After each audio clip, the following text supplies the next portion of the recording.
As a sewing and garment making instructor, I feel like the thing I hear the most from people is that they want to learn how to remake their favorite garments. So whether it's vintage, one of a kind, or even if it's just a cheap thing that you've just worn to death, I think it's such a valuable reason for sewing for yourself at home to be able to have this magical recreation power. Today, I want to attempt to recreate this literally unwearable vintage dress, and I'm gonna try to the exact of my ability to, replicate the things that I love about this with potentially improving it as we go along. I bought this dress in college at a vintage store, and I have really great memories of being in it. Ultimately, I gave it to my best friend, and she continued to wear it. Recently, she was in a car wreck that was very scary. They had to jaws a lifer out of there, and the EMTs cut this dress off of her. When I heard her talking about the dress, I knew that this could be an opportunity that I could do something for her. My plan is to show you how I'm gonna make a pattern from the garment to reuse over and over again, how to figure out what fabric to use, and then y'all, I am going to attempt to replicate this print on the fabric. So it's going to be a fun video. I'm really excited to work on it. Let me get this sewn up. It doesn't matter what it looks like. We just need to find the original shape of the garment. With a little camera magic, I've gotten this sewn up, and now you can really see what this dress looks like. Isn't that print great? I am going to start with making a paper pattern of this garment. You can get away with just using the garment itself as a pattern, but I like the extra step of the paper because then you have it for future uses. You can make this dress over and over again, and then I can throw this away and I don't have to store this garment. Also with a paper pattern, you have the opportunity to kind of clean up your lines, make it a little bit more accurate than just working with the garment, as well as making any modifications that you might want to make. When I did get this dress back from her, I was kind of like, why did I give this to her in the first place? It's so cute. Like, why didn't I want to keep it? And she said, girl, it was hoochie mama short on you. That's why you gave it to me. And then she said it actually had been a little short on her and she'd just been kind of making it work. So I will definitely be adding a few inches. So let me show you how I'm going to make my pattern. Let's take a look at our garment and analyze exactly how this was constructed. So actually, this garment is even easier than I thought it was initially. It only has one side seam that makes up the side and the sleeve at the same time, one on each side, and there's not even a shoulder seam. Wow, this is super, super simple. So basically, this is all one pattern piece. And then you've just got your hem on your sleeve and your neck and the bottom, and there's not even a facing or anything. It's literally one piece of fabric, two seams, three hems. Easy peasy. What our pattern is going to look like is we don't need to make a pattern of the whole front and back of the garment because this is symmetrical left and right, down, center, front, right? So the pattern is actually going to look something more like this. This is establishing center front or center back. Now we want to line up our garment to fit on that line. The pins are going to help us make sure that this stays perfectly folded in half while we're tracing our pattern.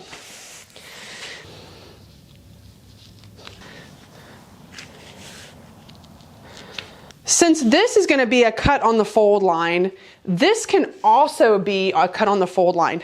That is very cool. I've never done a garment like this before. It's almost like making a circle skirt.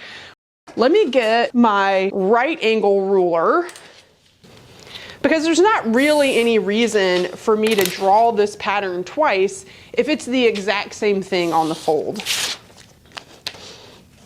So now this can be pinned along our new line for our top of our sleeve. For now, I'm just gonna rough draw along this line here. You don't have to worry about this being super accurate right now because you can go in and true this up with our ruler later.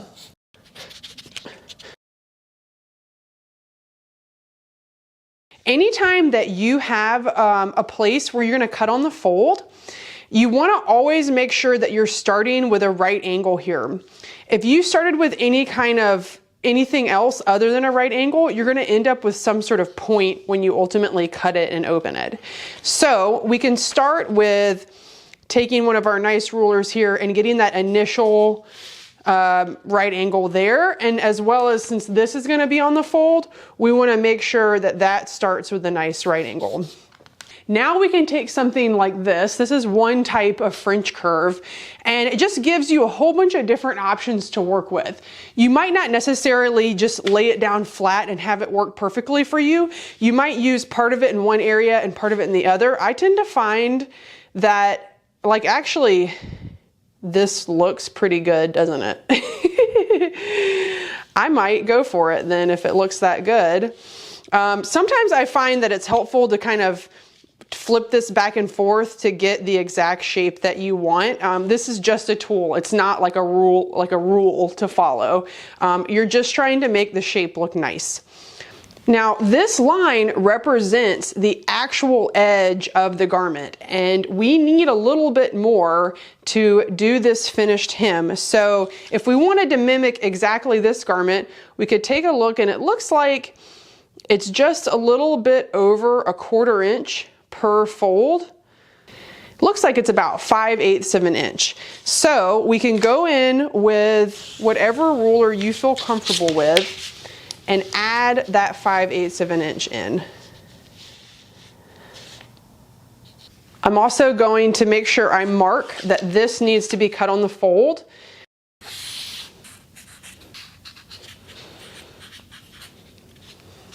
This is the actual stitch line, not the cut line, so we need to make sure that we add seam allowance.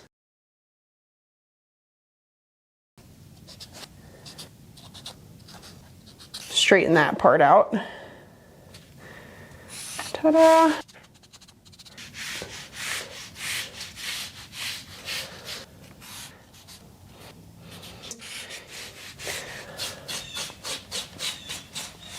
For the hem, I want to add a couple inches since we decided that the dress was a little too short. But how much am I going to add? I might add like 4 inches just to be safe. Cute look, huh? Another right angle here. Whoop. On this original dress, it was just folded back once, about 1.5 inches. So we'll do the same thing. Shit. Now we're ready to cut the pattern out.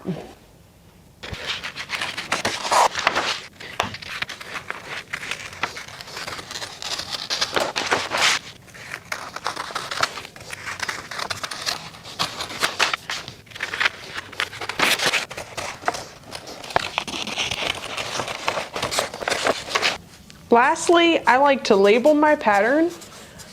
This is a good place where you can put any kind of pertinent information, like how many pieces are in the pattern, how much seam allowance you have, and how many pieces you need to cut. Cut 1 on 2 folds.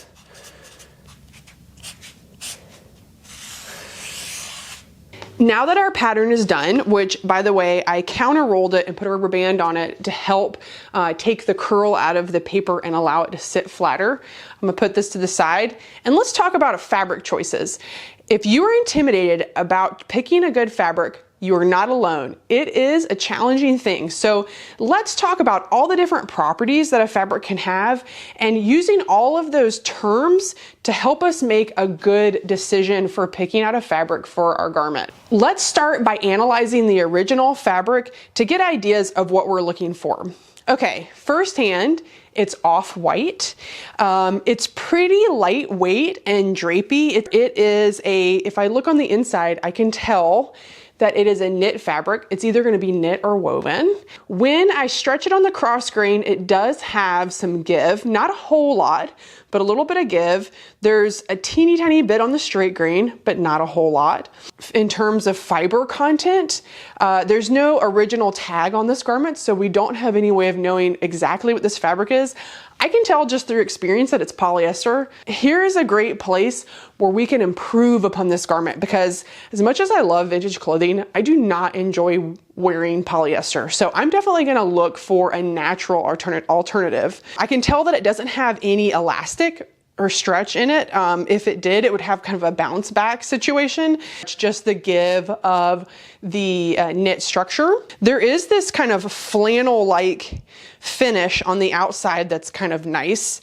So here's the fun thing is, because this pattern is so simple, and for the sake of education, I would love to sew this dress up in a couple different fabric options, and we can all compare them side by side, and you can really get an idea of how your fabric choice can affect the final outcome of the garment.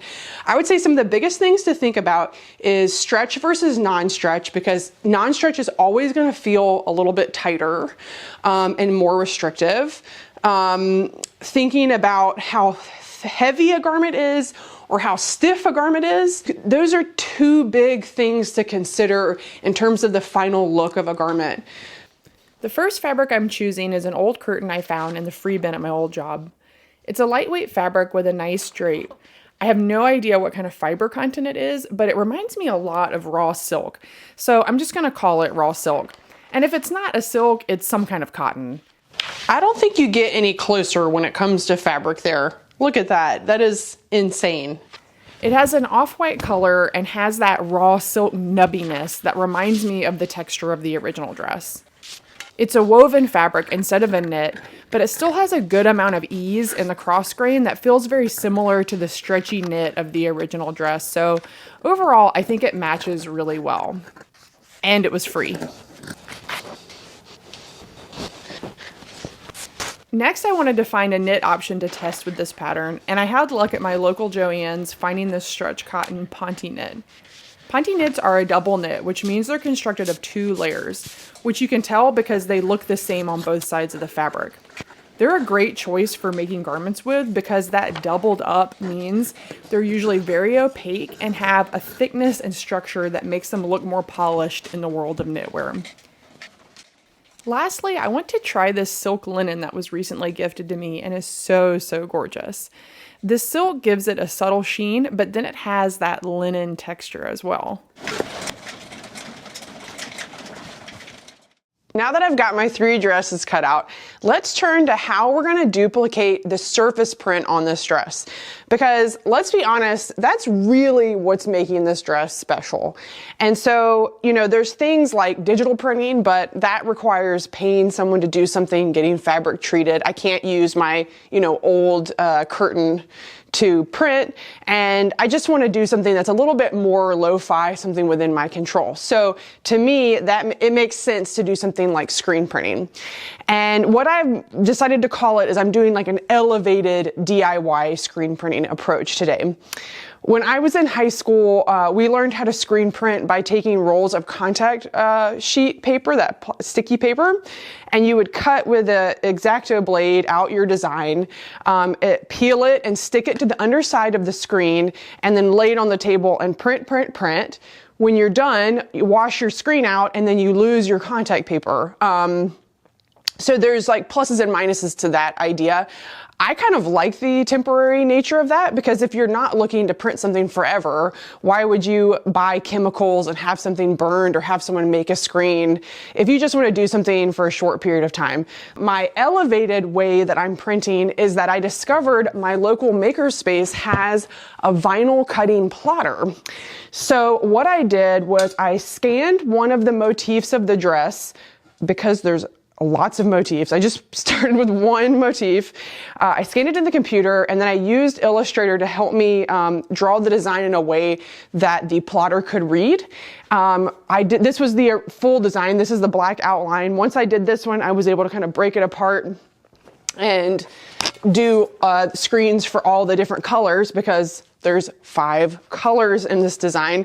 You know, I didn't really realize just how complex or how ambitious of a project this was until I jumped into it. This is my first time attempting to print fabric like this. It's something I've always wanted to do, so I'm really excited that this project gave me an excuse to start. It's just, I didn't realize what an ambitious first project this is, but we're gonna do it, okay? I've already committed. We're not turning back. So I've got this prepped, and then now let's talk about how I'm setting up my surface. So I found a piece of like Dacron, which is a thin batting, and I just happen to have a roll of it. So I laid that out on the table, and then I found this just kind of cheap bolt of fabric from my Creative Reuse Center that I didn't feel too precious to just roll on top, and then I taped it underneath. Now, remember how I did 3 dresses? So another thing that's making this project more ambitious than I originally intended was that our dress piece is so huge. Now, most people do print yardage, and I have very limited space to do something like that, so I thought I was being smart by pre-cutting the dress. But yeah, it's huge. So the one dress took up my whole table, but to be able to print all 3 at one time, I took over the ping pong table, and then I also created a temporary table with sawhorses over there. Once I patted my surface, I then laid my dress out and then used a temporary fabric spray to stick it to the surface, because when you lay the screen down to print, when you go to peel it off, it tends to want to come up with it. So I think that I'm ready. I just need to spray those 2 dresses. I've got my screen ready. I bought just a 6-pack of Speedball inks. It seemed to be cheaper to buy this set than to buy each tub individually. So we're gonna start with the black, and then I think I'm either gonna use these directly, or I might subtly mix these colors, so I at least have all the colors, base colors, to be able to mix my own color.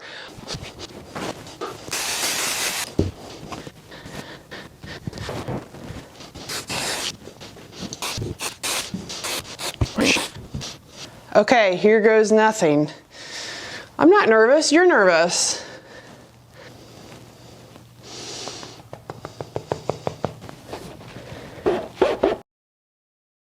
It's definitely wiggling on me, so I think I'm gonna weigh it down. Oh, that makes a huge difference.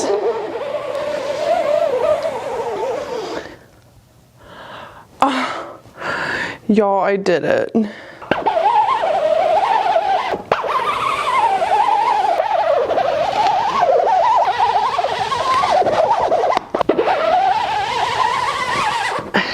Oh my God, here goes nothing.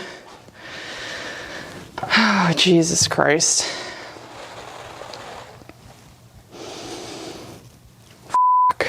So the first pass came out all right.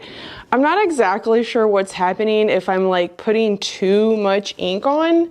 Like, it definitely looks like thick, which I don't really understand. And then I'm also wondering if maybe it's the texture of the fabric too. And then also, rookie mistake, I left some of the screen exposed on the edge, and I got this little line. So now I've put tape on either side so that won't be a problem. Let's try to print on one of the other fabrics and see if we get a different result. Okay, this one turned out all right, but it turned out kind of faded. I wonder if I need to go, like with this type of fabric, if I need to go through it with like 3 passes. So maybe I'll try that again. What is that?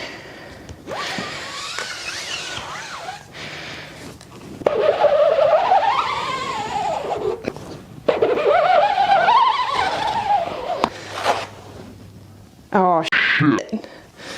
Well, that's kind of cool anyways. I did, I think, manage to finally get it dark enough. Okay, let's try it again on this side.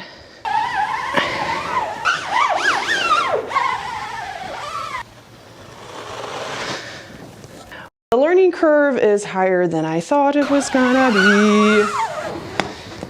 I swear to God, I did practice. sorta. Oh my God.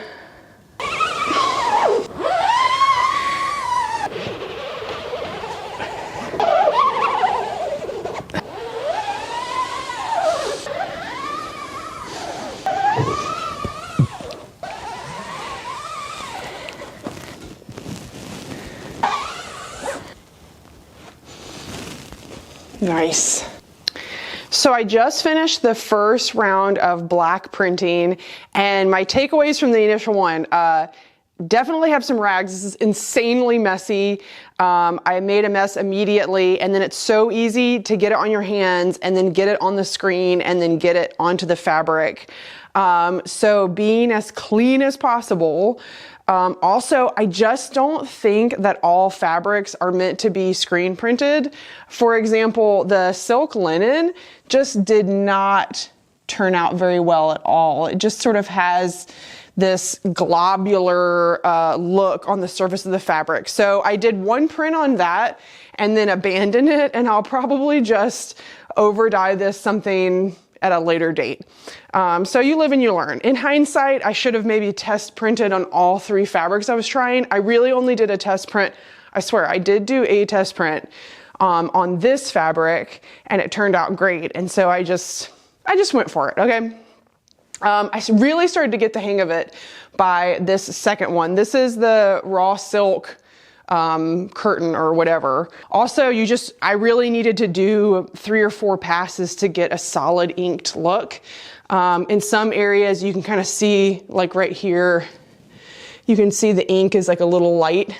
And then also, after I accidentally did the duplicitous the duplicitous print, you know, this ink then transferred back onto the vinyl. So then when I printed again, I got a further shadow. Although honestly, I think that one looks so rad because it looks like a subtle drop shadow. Oh yeah, but see here, like this print did not fully take. I should have had more ink. Here I made a total flub, but then I was able to lay the pattern on top, and so hopefully that'll get hidden with the next color that will go into the flower.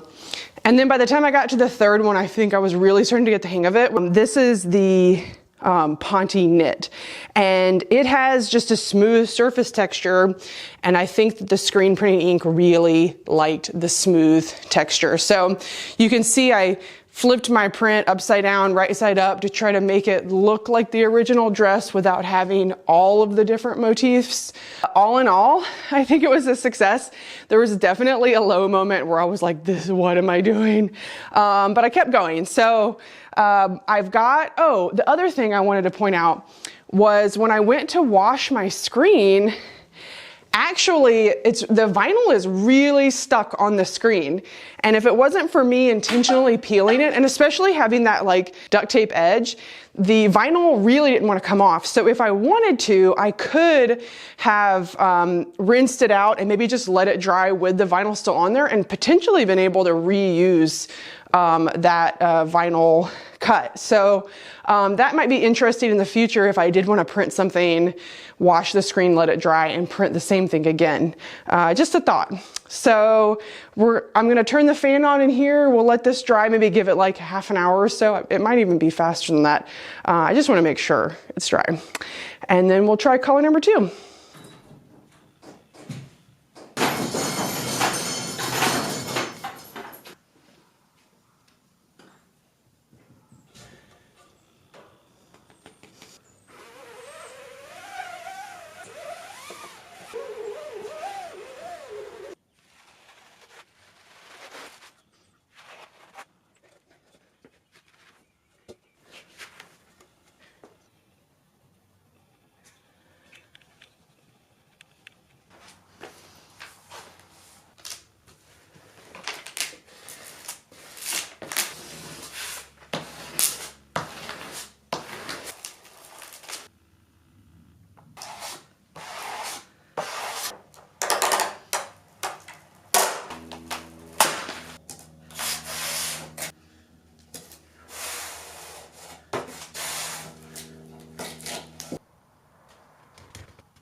By the time I got to the end of printing the first motif, I decided it would be manageable for me to print a second one, and I just really thought that the dress could use it. So now you can see a little bit of how I adapt the second design in the computer to be able to print it on the plotter. This project is really helping me improve my Illustrator skills.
Okay, so that wraps up my replicating a vintage dress project, and whew, I am really looking forward to throwing that old dress away because it has such a funky smell, like that weird old fabric smell. Like, I'm really looking forward to never trying that dress on again.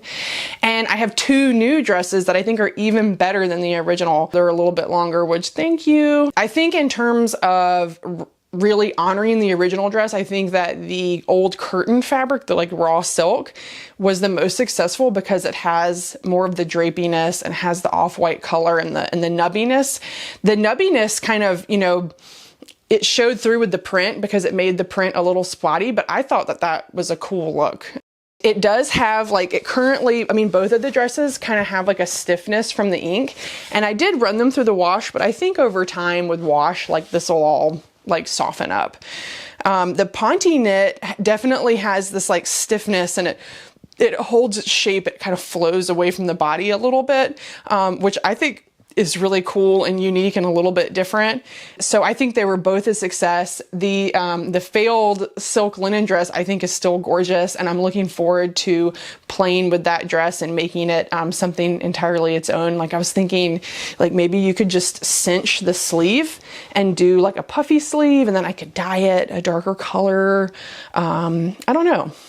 I thought that the pattern was really cool. I don't think I would have thought of making a pattern like this without examining this vintage garment. And it's making me realize how much we can learn from, you know, more closely inspecting the clothing we already have and seeing how things are constructed.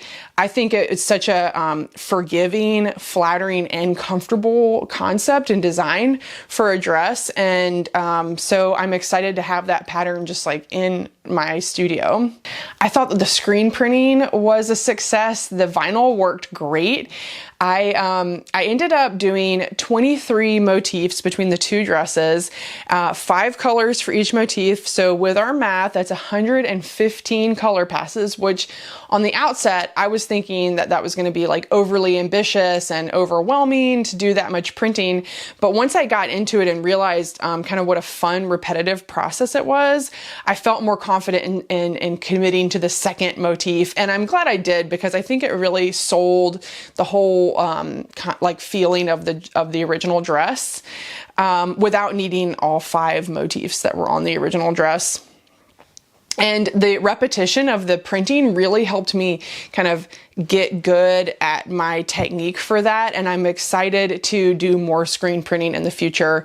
The hardest thing about the screen printing was just having that much amount of space, and waiting between each color was time consuming. Like at the best, I was doing maybe 2 colors in one day, but then we would have some like rainy days where, you know, it would just take forever for things to dry. And so in all, I think I had my studio set up for about 2 weeks doing the printing.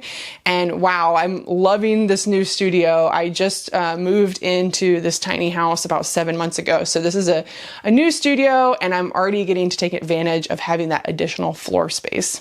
In terms of costs for the screen printing, the consumables that I used was I bought 2 of those 6 packs of ink. And so those were each $23, but I really only used like 1 full pack. I still needed the second pack because you kind of needed to put a lot of ink on your screen to get like a good even pass, but then there was like a lot of ink left over that you could scoot back into the tub and use again.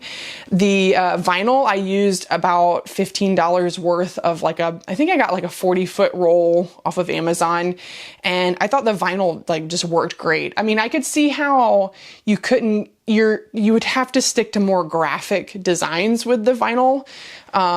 But in terms of like not needing chemicals and stuff, it was just fun. It made the process fun. And then, yeah, I just had a little bit of transfer tape. That was a couple bucks. I was able to reuse the same piece. And then the screen itself cost me $40, but of course I get to keep using that. And then the squeegee was a hand-me-down from many years ago, so I'm actually not really sure how much a squeegee costs. But again, you get to keep it and reuse it. So in all, I thought this was a wildly successful project. My buddy comes in March, and so I'm going to show her the dresses then, although of course she'll probably see this video. Hi, Haley. I had a ton of fun on this project. I learned a lot.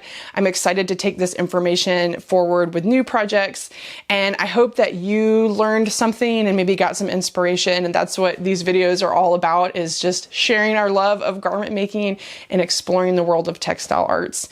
Until next time, my name is Ann Tilley. Happy sewing.